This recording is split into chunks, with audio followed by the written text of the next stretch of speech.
Oke, selamat pagi semua. Hari ini kami akan membahas proyek kami yang mendesain tentang networking pusat dengan gudang dan cabang toko. Dan ini merupakan kelompok kami yang terdiri dari Adriel Marvelang, saya sendiri Andrian Karim, Nicola Farel Kosasi, dan Sandi Wiratama. Dan pada proyek kami ini dibimbing oleh Dr. Suryadi Putra Lewati Mena. Dan pada video kali ini kami akan membahas 5 poin dari proyek kami, yaitu tentang arsitektur jaringan yang sudah kami buat, masalah keamanan, etika, dan profesional dalam menghadapi cyber fisik yang akan muncul. Dan pada poin ketiga, akan membahas tentang mekanisme pertahanan dari ancaman dan serangan. Dan yang keempat, cara kerja jaringan dan memblokir situs yang tidak diinginkan. Dan yang terakhir, kita akan membahas kesimpulan dari proyek yang sudah kami buat. Dan yang pertama, arsitektur jaringan. Dan pada skenario proyek kami ini, kita akan membuat sistem network dari perusahaan retail yang kita umpamakan namanya itu Gadget Lucky, yang ingin membuka cabang toko di beberapa kota. Jadi sistem jaringan kami ini terdiri dari pusat, cabang toko, dan gudang, di mana cabang toko dan gudang akan dihubungkan melalui switch. Dan ini merupakan gambar jaringan yang sudah kami rancang. Dan topologi jaringan yang ingin kami gunakan yaitu topologi hybrid antara tree dan star. Dan topologi hybrid ini sendiri merupakan gabungan dari beberapa topologi yang berbeda yang akan membentuk jaringan baru. Berarti ketika sebuah jaringan terdiri atas 2 atau lebih topologi jaringan berbeda terhubung dalam satu jaringan. Dan topologi ini memiliki beberapa kekurangan dan kelebihan. Dan kelebihannya ini, topologi ini bersifat fleksibel dan dapat disesuaikan dengan kebutuhan jaringan. Namun kekurangan dari topologi ini adalah proses instalasi dan pengaturan yang cukup rumit, manajemen topologi yang sulit, dan biaya topologi yang mahal. Dan selanjutnya kita akan membahas tentang topologi tree. Yang jaringan ini dibilang memiliki topologi tree karena memiliki bentuk seperti cabang-cabang dan akar pohon. Topologi tree atau topologi pohon adalah penggabungan dari topologi bus dan star, yang dimana memiliki kelebihan dan kekurangannya juga. Dan kelebihan dari topologi ini sendiri, yaitu topologi tree dapat lebih mudah dikembangkan menjadi topologi jaringan yang lebih luas. Dan susunan topologi ini terpusat secara hierarki, sehingga pengaturan data antar tingkatan akan lebih mudah. Namun kekurangan dari topologi tree ini, yaitu bergantung sama pusat. Jadi ketika pusat bermasalah, maka semua komputer di bagian bawah tingkatan pusat itu juga akan ikut bermasalah. Dan berikutnya kita akan membahas tentang topologi star yang serupa dengan topologi tree, namun yaitu semua perangkat terhubung ke satu pusat. Yang kelebihan dari topologi star ini yaitu jaringannya tetap dapat berjalan dengan baik meski salah satu komputer bermasalah. Dan topologi ini itu juga fleksibel dan lebih mudah mendeteksi masalah pada jaringan sehingga mudah diperbaiki. Namun kekurangan dari topologi ini yaitu juga sama, bergantung dengan pusat. Jadi ketika pusat dari topologi ini bermasalah, maka jaringan yang bercabangnya itu juga tidak dapat berfungsi. Dan ini adalah komponen-komponen yang kami gunakan dalam merancang jaringan kami ini.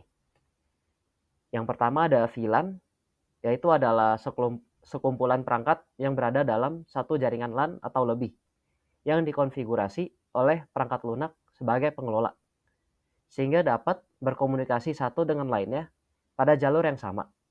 Padahal berada di jalur LAN yang berbeda, LAN atau yang dikenal dengan Local Area Network, adalah sekumpulan jaringan komputer yang saling terhubung dalam area yang relatif kecil seperti gedung, kantor, atau kampus.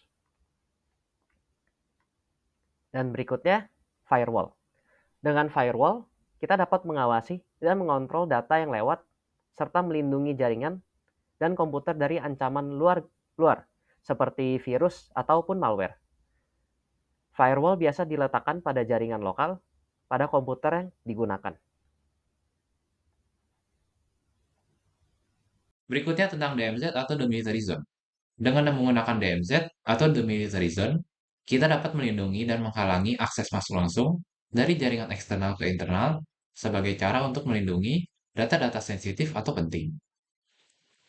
Switch. Dengan switch, kita dapat menghubungkan beberapa perangkat komputer agar bisa bertukar data, seperti mengirim, menerima, ataupun meneruskan data ke perangkat tujuan. Router. Dengan router, kita dapat menghubungkan jaringan internet ke beberapa perangkat lain, serta berperan sebagai perangkat yang mengelola data yang dikirim atau diterima. PC dan server. Dengan PC dan server, mereka berdua berperan sebagai perangkat awal, tempat data dikirimkan, memproses data, mengolah data, dan menyimpan data. Kabel jaringan, di mana kabel jaringan di sini digunakan sebagai penghubung antar komponen di jaringan, sehingga proses pengiriman data atau informasi bisa berjalan.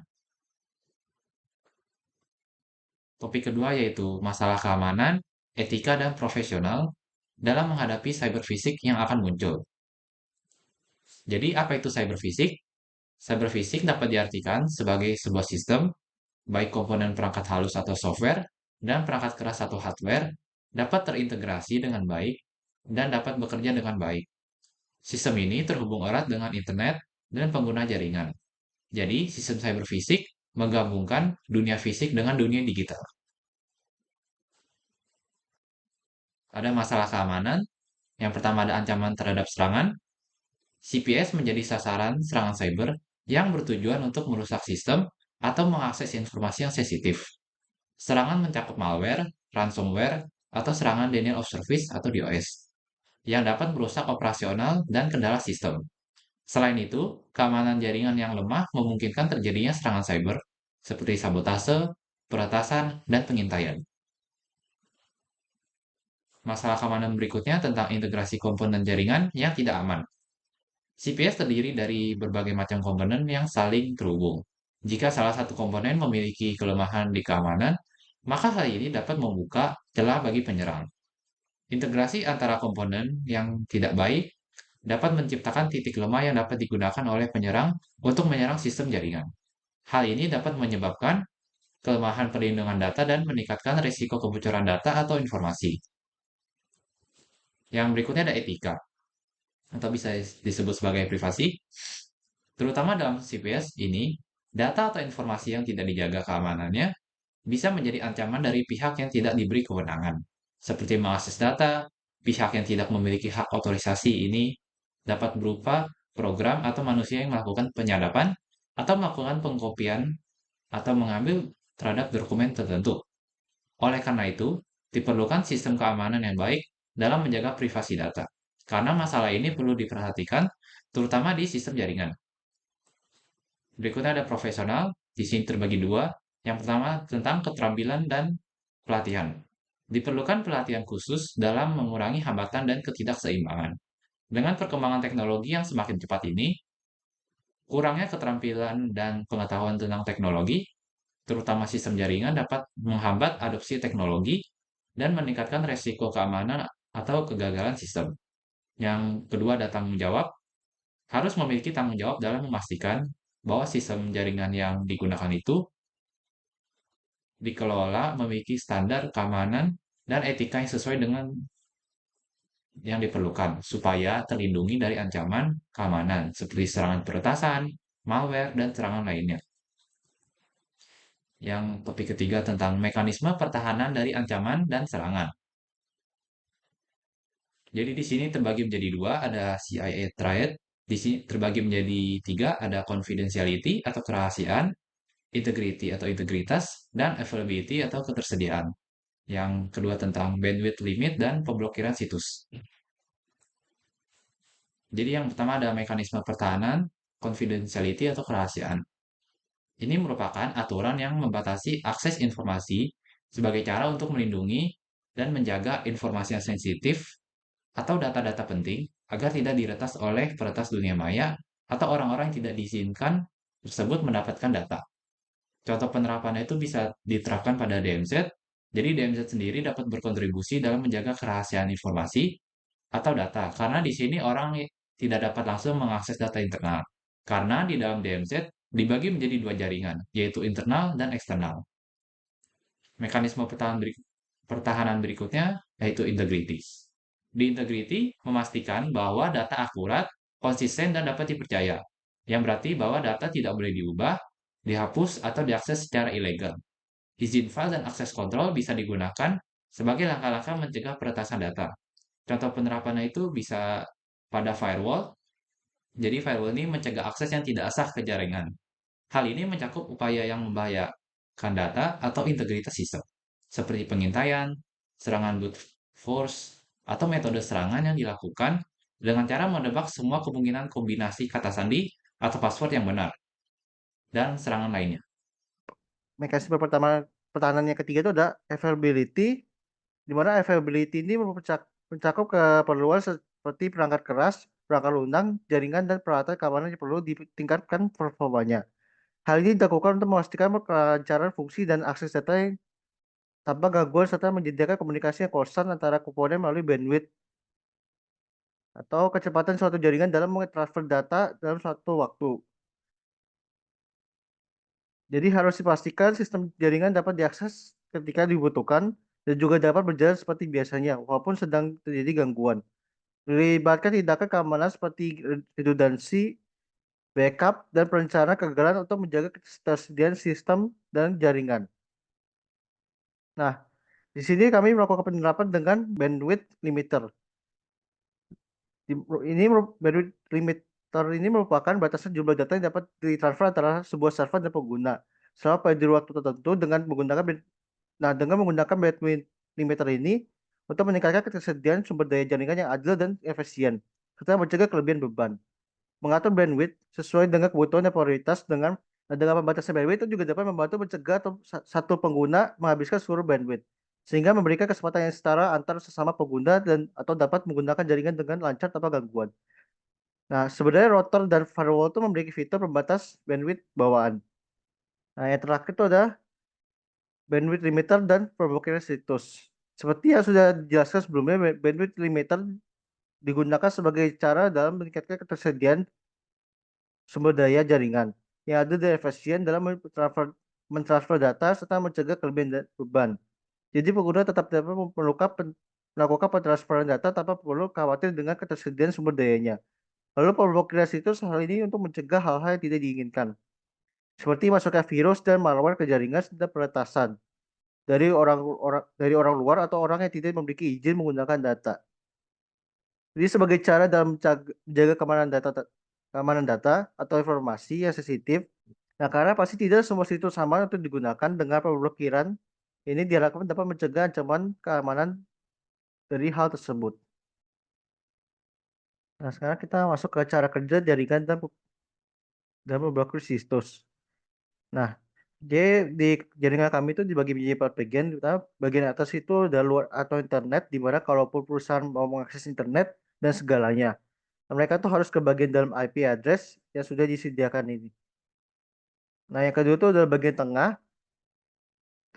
kanan, di mana bagian testing perusahaan. Di mana pada bagian ini tuh ada tempat percobaan perusahaan untuk mengecek apakah pesan maupun data-data bisa diambil atau tidak dalam berbagai jenis macam transaksi dari luar maupun dari dalam. Kemudian ketiga itu ada bagian tengah kiri, di mana ini tempat gudang maupun tempat server seperti web server, set server, dan mail server. Lalu yang keempat itu ada bagian bawah atau kantor perusahaannya. Nah, untuk cara kerjanya jaringan perusahaan kami menggunakan PC dan server sebagai lokasi untuk mengirim data dan menerima data. Khusus untuk jaringan tertentu, untuk mengirim dan menerima data, firewall untuk melindungi data dari virus-virus dan malware sebagai sistem keamanan, dan firewall untuk melindungi dari virus-virus dan malware sebagai sistem keamanan jaringan, dan DMZ untuk melindungi dan memblokir akses langsung dari luar. Melindungi data yang sensitif secara internal dan perangkat penting di dalamnya, serta router yang digunakan untuk menghubungkan perangkat. DMZ dan firewall bekerjasama untuk mengontrol lalu lintas data. Artinya data resmi atau pesan-pesan hanya dapat melewati DMZ dan firewall. Nah, ini ada contoh pemblokiran situs yang pada jaringan kami. Jadi di mana ketika ingin buka situs yang tidak diizinkan akan mengeluarkan tulisan access denied karena diblokir. Nah, contohnya seperti gambar ini. Jadi nama saya Nicola Nah, Farkosasi, saya akan melanjutkan presentasi ini kepada Cisco Packet Tracer. Nah, pertama-tama kita lihat dulu bahwa ini rangkaiannya. Dan kita mencoba untuk melihat kalau misalnya kita mau menerima data dari outside network, yaitu yang dari sini yang merah. Nah, kita pertama coba dulu dari PC yang pertama, yaitu 192.168.1.2. Nah, kita simulasiin dulu. Nah, signal dari PC tersebut akan mengaruh kepada switch di dalamnya. Switch akan melihat kalau misalkan lihat kalau misal PC yang kedua dan ketiga itu kan tidak dipakai, jadi kita tidak melihat tidak bisa diakses. Nah, berikutnya kepada firewall tersebut akan membuat data tersebut mengalir kepada router 1. Router 1 akan mengakibatkan data signal tersebut kepada router 3, dan selanjutnya router 3 akan memasuki outside networknya ke switch dulu. Nah, switch tersebut melihat nih, mengecek dulu datanya, yang mana yang kita mau mengambil data tersebut. Nah, kita kan mengambil data tersebut dari PC yang ini, yang belakangnya nomor 3, bukan yang 2. Dan dia juga mengecek router yang di sini testingnya kita tidak pakai, jadi kita tidak menerima data apapun dari sini. Nah, selanjutnya dia akan balik mengambil data tersebut dari PC ini ke switch dulu, terus nantinya dia akan ke router, di mana router yang ketiga akan mengalirkan data tersebut kepada router pertama. Nah, di sini firewall mengecek dulu nih, kalau misalnya dia bisa atau enggak. Nah, kita bisa lihat dulu bahwa signalnya atau data tersebut dari outside networknya itu belum bisa. Nah, dia mengecek sekali lagi tuh. Dia masuk dulu. Sebelumnya dia mengecek router sama firewall dulu. Nah, datanya tuh masih di firewall. Dia masuk ke dalam network, inside network perusahaan ini, ke switch-nya, dan selanjutnya dia ke switch 0. Nah, baru datanya bisa diambil.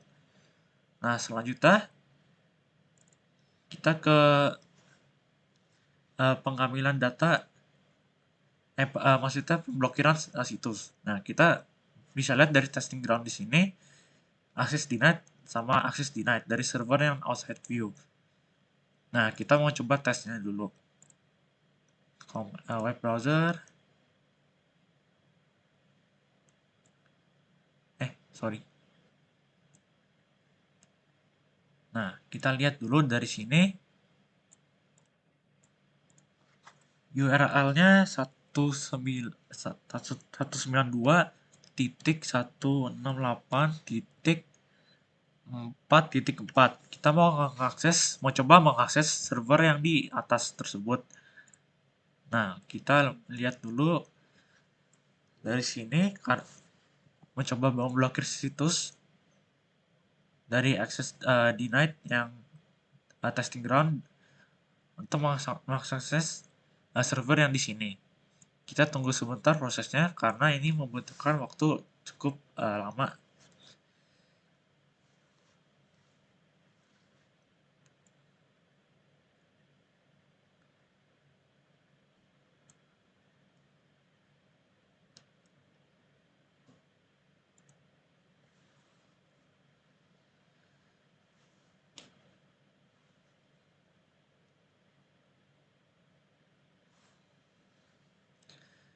Sambil menunggu, kita coba lagi mengakses data dari outside view.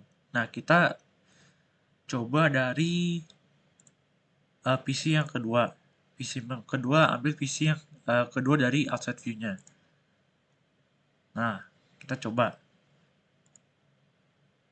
Nah, pertama dia akan ke switch lagi, akan mengakses data, terus dia ke ASA, maksudnya ke firewall, terus ke routernya, ke router 1, terus dia akan ke router 3, dia melanjutkan signal tersebut ke switch 4, kita mengambil dari PC yang kedua yang belakangnya 3. Nah, dari sini kita bisa lihat signalnya udah ke PC yang ketiga. Nah, PC ketiga udah dapat signalnya ataupun datanya, dia akan kembali lagi ke switch tersebut. Switch tersebut akan kembali ke router 3 dan router 3 tersebut akan kembali kepada router 1. Nah, router 1 tersebut akan kembali ke firewall. Firewall tersebut akan kembali kepada inside network, yaitu ke switch 0, dan kembali kepada PC yang kedua yang di dalam network kita.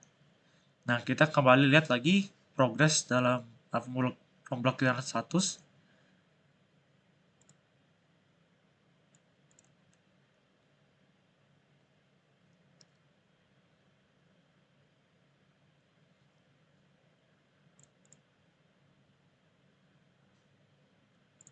Nah, bisa lihat di sini, oke,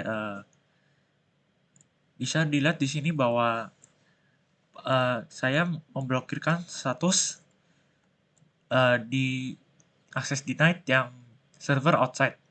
Nah, dari kantor perusahaan ini kita mengakses PC yang 3 ini untuk mencoba mengakses server di sini tersebut. Tetapi kita tidak bisa karena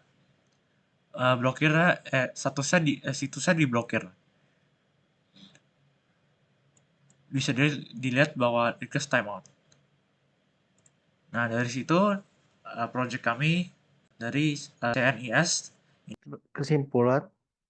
Nah, jadi kesimpulan dari project kami itu, dari hasil yang kami dapat menunjukkan bahwa sistem jaringan networknya kami bisa berjalan dengan baik. Hal ini bisa dilihat dari cara kerja jaringan yang bisa bekerja sesuai dengan IP yang telah diberikan. Terus dikatakan berhasil karena PC dan server yang digunakan bisa mengirim data dan menerima data. Lalu nanti switch akan mengirim dan menerima data di jaringan tertentu. Untuk keamanan juga sudah ada kami menggunakan firewall dan DMZ di dalam jaringan sebagai sistem keamanan yang menjaga jaringan kami. Di mana firewall digunakan sebagai pelindung dari virus-virus dan malware supaya tidak masuk ke dalam jaringan. Sedangkan DMZ untuk melindungi dan memblokir akses dari luar. Terus juga melindungi data yang sensitif dan perangkat penting dari luar. Ada juga router yang digunakan sebagai penghubung antar perangkat. Selain itu, kami juga melakukan pemblokiran situs dengan menunjukkan tulisan access deny pada saat membuka situs yang tidak diizinkan. Semua ini dilakukan untuk menjaga data dan perangkat selalu berada dalam keadaan aman, terutama aman dari ancaman serangan luar seperti peretas, virus, malware, dan masih banyak lagi.